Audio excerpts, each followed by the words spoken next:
So they're gonna receive a task, and then they're gonna connect to the car, take over, start doing whatever they need to do. So that sound you heard, that's him connecting. You can see the light here. That means he's connected.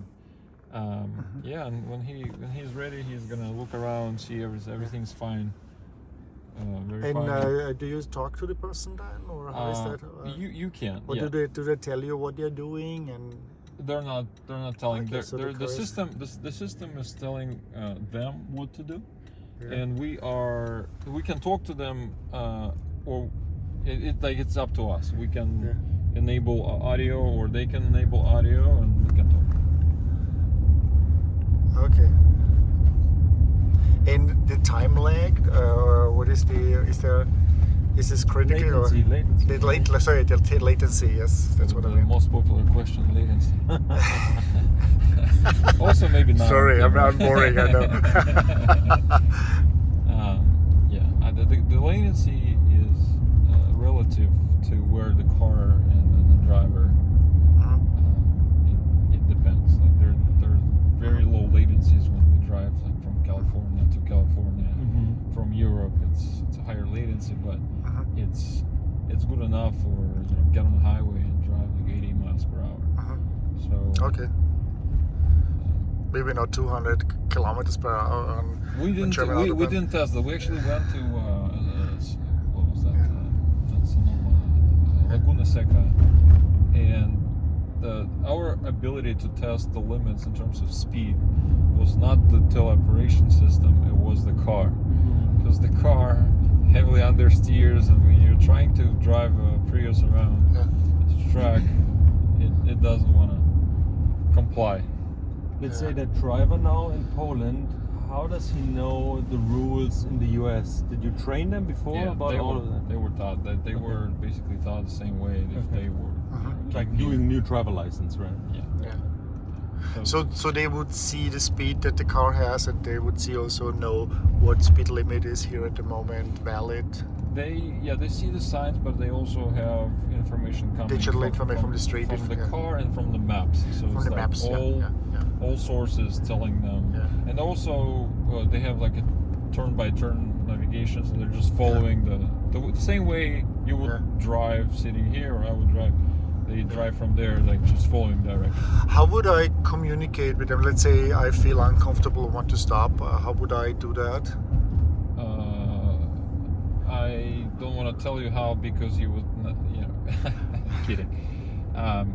Well, two things. You can do it in the app. You can change the address, or just to say Android or something like that, probably. Or you can actually, again, if the audio is enabled, then you can say, explain what you want to do. Yeah. Okay. Yeah, it's pretty flexible. Can you intervene now too? If you say, I want to, whatever's too unsafe for me, you can do it. Sure. Right? Yeah. That means you override him. I override all the time. Yeah. Yeah. Okay. That's good. So the company itself, how do you pronounce that? Qibus? We started with Qibus. Qibus. No one can pronounce it. We went to Qibus. We're also changing the name, because that name, like you approached me and you said, okay, whatever this is it like Ve? Which is insulting in a way. Yes, I'm sorry for that. Yeah. Not about the name, but the fact that now there is a comparison. Like someone comes and says, "Is it like Ve?" Like, okay, great. That's where we end up. The reason it's a little bit, it's like touching the nerve is because. We were the first company in Europe to actually drive on public roads with no one behind the wheel in 2021. That was in Vilnius. We were driving the Minister of Transportation there, and we did it like a year after or something, and they still were trying to say they were the first. So the way they did it, they said it was the first empty car. Sure, it was empty, but carrying a passenger on the back seat is, so they found a way to say they're the first, but we felt it was a little bit unfair. So I just want to know more about the company. So you were founded in 2019. You have how many people are working? How many people are you have in the company at the moment? 15 people. 15. 15. And how they organize? And you are venture funded. Yes. Yeah. So you're also saying you're raising now money at the moment. Another round, right? Yeah, okay, so and remote drivers, how many do you have there? How many So are our model is actually not having remote drivers. We, unlike other companies, unlike Vay, Halo, they basically turned themselves into small car rental companies with a cool delivery feature of like remote driving. And they do it, yeah? We They are have- not. yeah. We're not like that. Well, like the opposite of that. What we're doing is that we build tech to get it to the people, to people's hands as soon as possible. Like, we want to be in every car, and part of that is we're actually deploying on somebody else's cars, and they're also hiring their own drivers.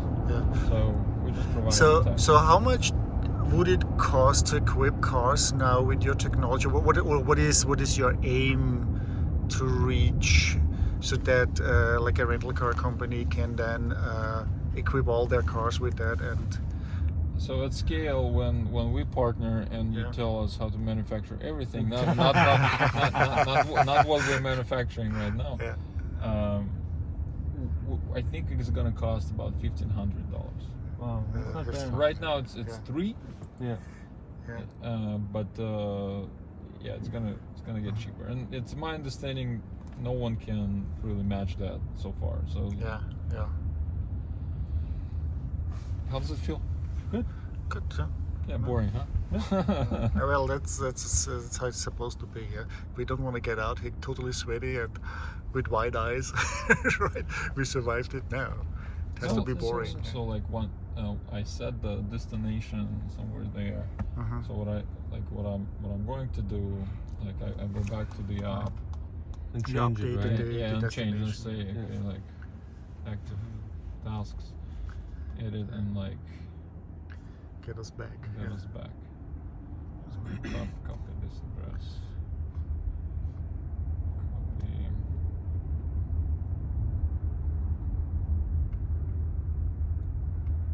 So, and you say you do showcases like at Pebble Beach, yeah, where you come with cars or car and then demonstrate your shuttle service.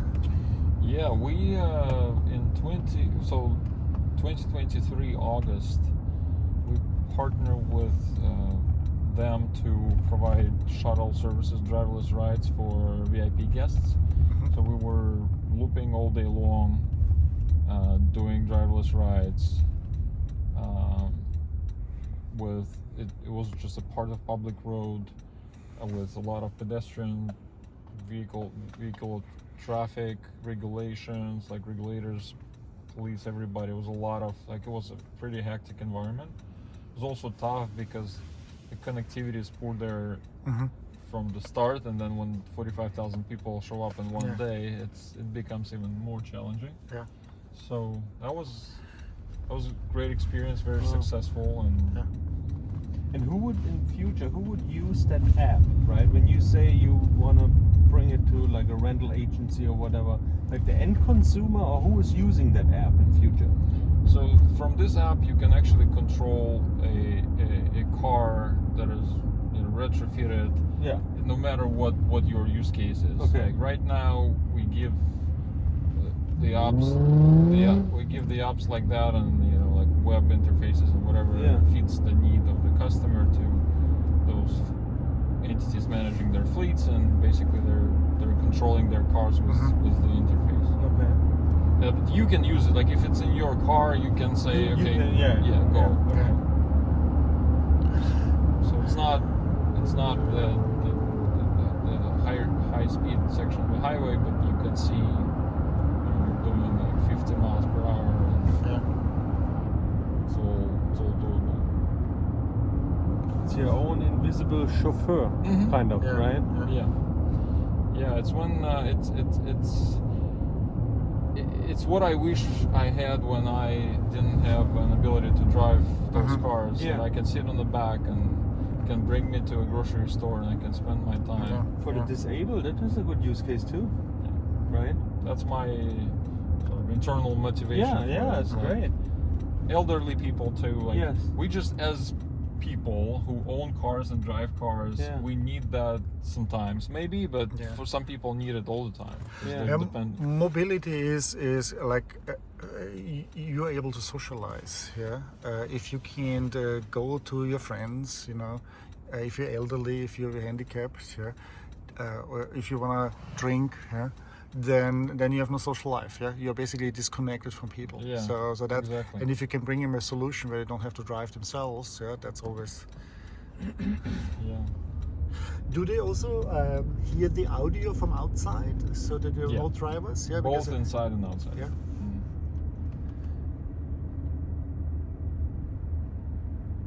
Because you know, if you have emergency vehicles approaching or somebody honking at you. They hear. But they don't see it. They can honk. They can honk back. They can honk back. Show a middle finger too. Not trained for it. Not flip them. Not flip them. The ability is there. No, I think what you described, that startup that does those things that communicate whatever you want to communicate to the outside. Like you put it on the car and then you put your text and then you tell people what you want to tell them. Drive AI was the name. Drive.ai.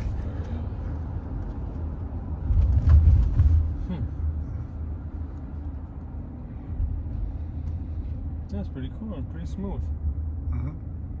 So basically, you also have to look for drivers, you know, that are like not driving like crazy. That you have in a remote control service, so that you feel comfortable driving. You can also adjust, like, because they're people. You can tell them sometimes. So I use it as often as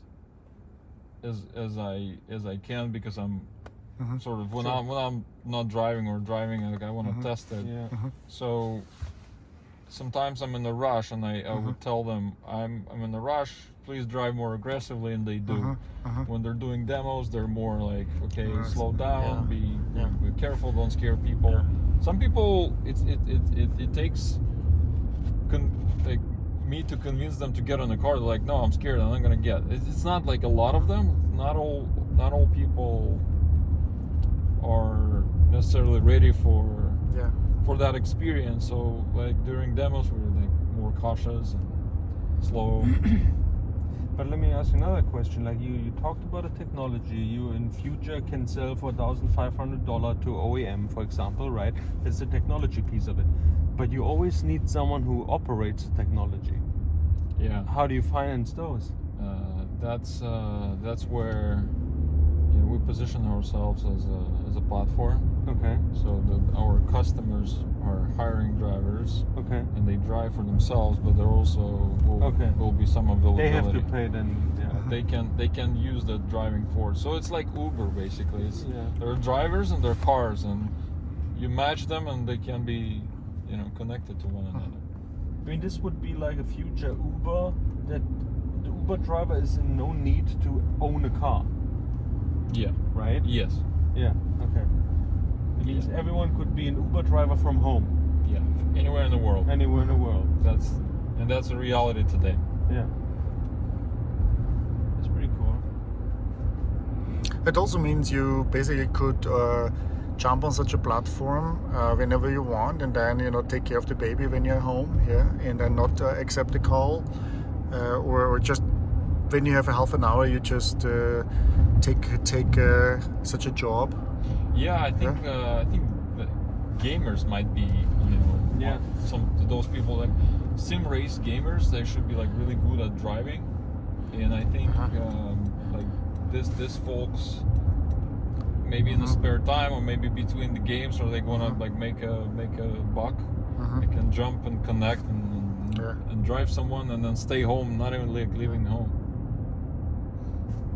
No, it's kind of the remote work, what the let's say the corporate world experienced the last couple of years, just with driving.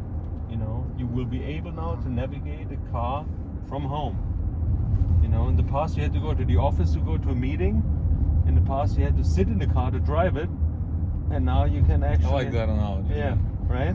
It's the way to Drive from for home, storytelling. Yeah.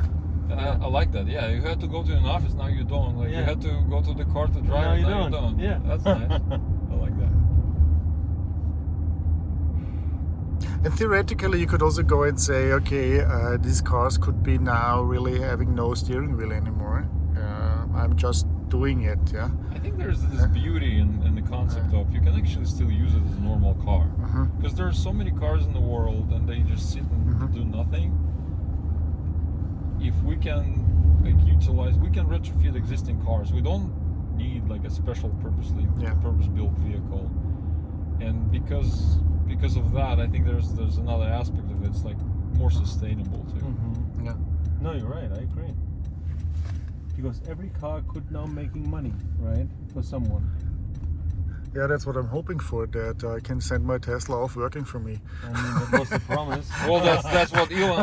That's what Elon said, yeah. And that's what I thought. I was like, okay, we can actually do it. Like, he's promising we can do it. Like, does anybody care? Go work for me, you Like, hey. stupid car. Yeah, I don't want to pay the parking fee here. Yeah. Okay. Perfect. Wow, that Done, was pretty yeah. good.